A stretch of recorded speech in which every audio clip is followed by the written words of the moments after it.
And I just needed to pick it up to show you here on the channel what are we going to get. So we do have three different colors. We get white and they're purple, or atomic purple they call this, or translucent purple, and the translucent black. And oh man, I need to get myself the purple one. It reminds me of the GameCube days somehow. I always loved Retroid translucent, and I can tell you first impression that this thing looks pretty damn great. The way how it looks, but also how it feels, it does have a very nice weight to it. But all fun and game and good resolution is in 640 by 480. It's absolutely amazing. But what are we going to see when it comes to the overall performance, but also how it comes with the overall controls? This device has a very nice form factor when it comes to the thickness, but also the way how the buttons are placed. So first of all, I'm very glad they're putting the D-pad in the left top corner, because I am a D-pad guy and I mostly play with the D-pad. But when it comes to the touch, that was also like a very huge surprise. The form factor of the D-pad is quite nice. It doesn't have like a huge curve, but I must say that normally I really love when having a curve. But overall, when you're looking at the way how it feels, it got a very nice resistance, and just I'm very satisfied with it. But when it comes to the games, also there we do have some surprising performance. There are actually a couple of things I want to mention. So first of all, I was quite positive about the way how it feels. But if you want to play a game like Contra and you need to point the gun to a certain direction, this works perfectly with this absolutely great D-pad. So with the D-pad works great for beat 'em ups, but also when it comes to a Contra game, the question remains, how does it work with fighting games? And I can tell you that I am surprised by it, just actually how good it works, and also for this particular kind of game style. But take consideration that you need to get used to the D-pad, especially when it comes to the touch itself. But we're still able to use the two joysticks over here. Both are similar to the Nintendo Switch in combination with the click underneath. Then in the middle we're going to find the select, start, and the FN button is basically mapped to the special menu if you want to make a quick load and quick save. With the ABXY button, I am personally not the biggest fan of these things because they are so tiny. We have seen devices with bigger buttons and they are so much more comfortable most of the time. Unfortunately, this is something we do see a lot on these devices, but when it comes to the overall touch, I must say they don't feel really bad. I have seen myself some really horrible ABXY buttons, and these were not bad, especially when you're looking at the money you're paying for this device. I would not say this is going to be a big disappointment, but when it comes to over here, the speaker in the middle, it's only one speaker, and I personally prefer to have two of them to get the best audio experience, especially when it comes to the stereo effect.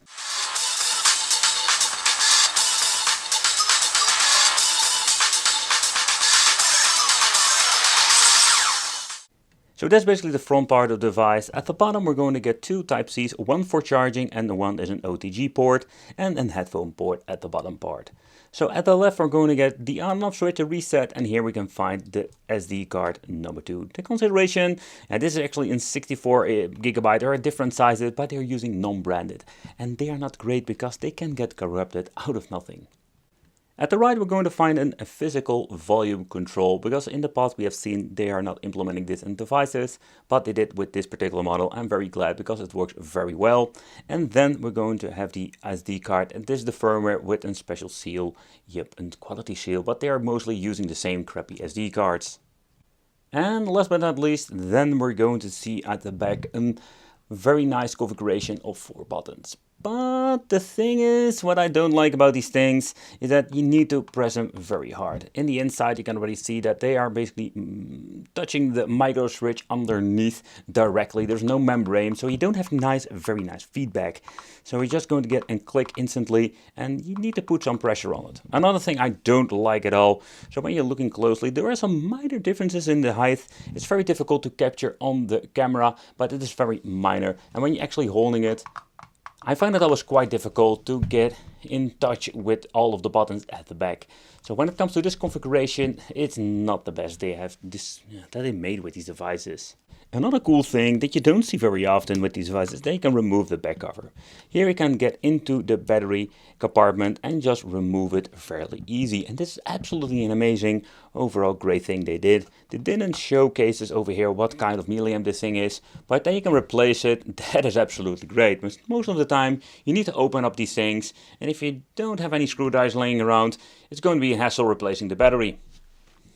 But let's give this thing a boot. And with the boot you will see already in the first loading screen of the R36S.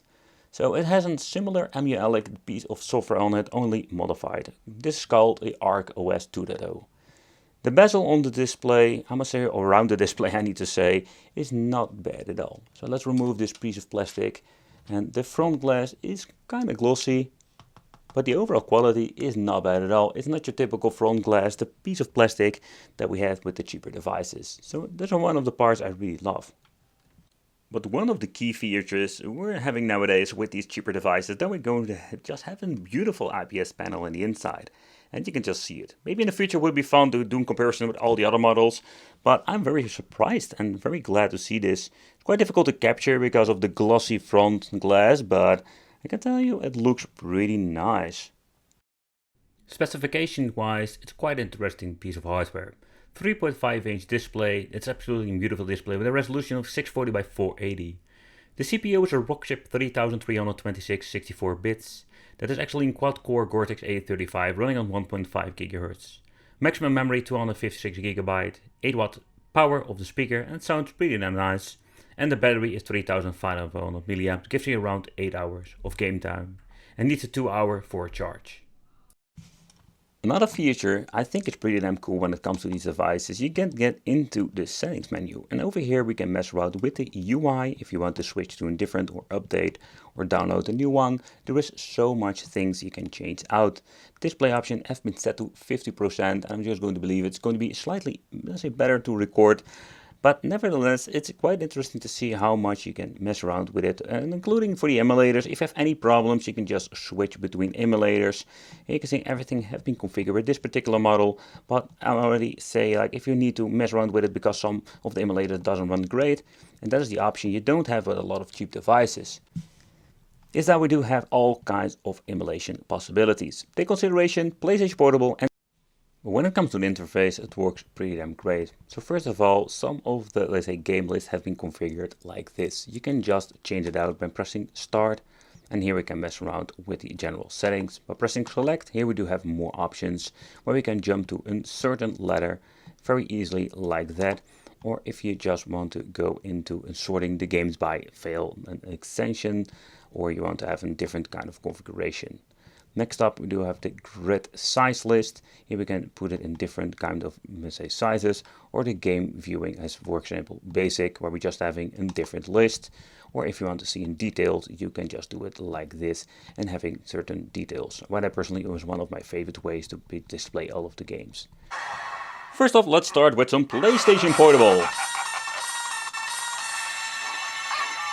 You will see that there are actually some problems with the emulation performance. You will find some hiccups here and there. Let's hold the device differently. All the buttons have been configured correctly.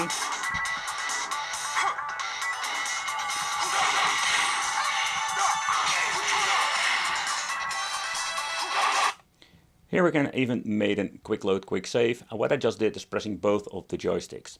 So one of the cool ways you can mess around with it, you get into the settings. Oh, pressing the wrong button. Getting in here, we have the option to mess around. Already has been set to frame skip 1. This device is not really powerful, so a lot of tweaks have been implemented to get some of the games actually running. So one of the issues I've noticed a lot with PlayStation, it's not the overall bad emulation performance, no, it's actually pretty great on this. But the downside to these devices is that they are putting files on here, or you accidentally like ripping your files wrong and you don't have any audio whatsoever.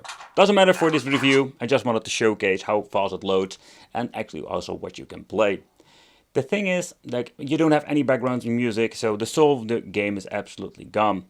Loading times are of course significantly faster than when you're having the official game on your PlayStation. But the performance is absolutely great. All the buttons have been mapped perfectly. But I don't find it really pleasant to play this game with the very strange back buttons. But let's get into a different game, because this game does have audio in the background.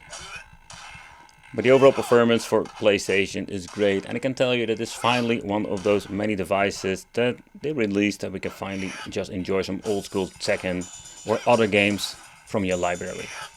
On the go. Come on. Oh, that guy is so freaking annoying. Oh, now it blocks everything. Ow. Seriously, I'm going to lose this. Ooh, almost a double KO here. I just want to give you an example of what you're going to see in the emulation of the N64. Cruising USA is actually in quite a nice benchmark because not a lot of stuff will actually run this perfectly or at a decent frame rate, so we can just enjoy this old school classic one.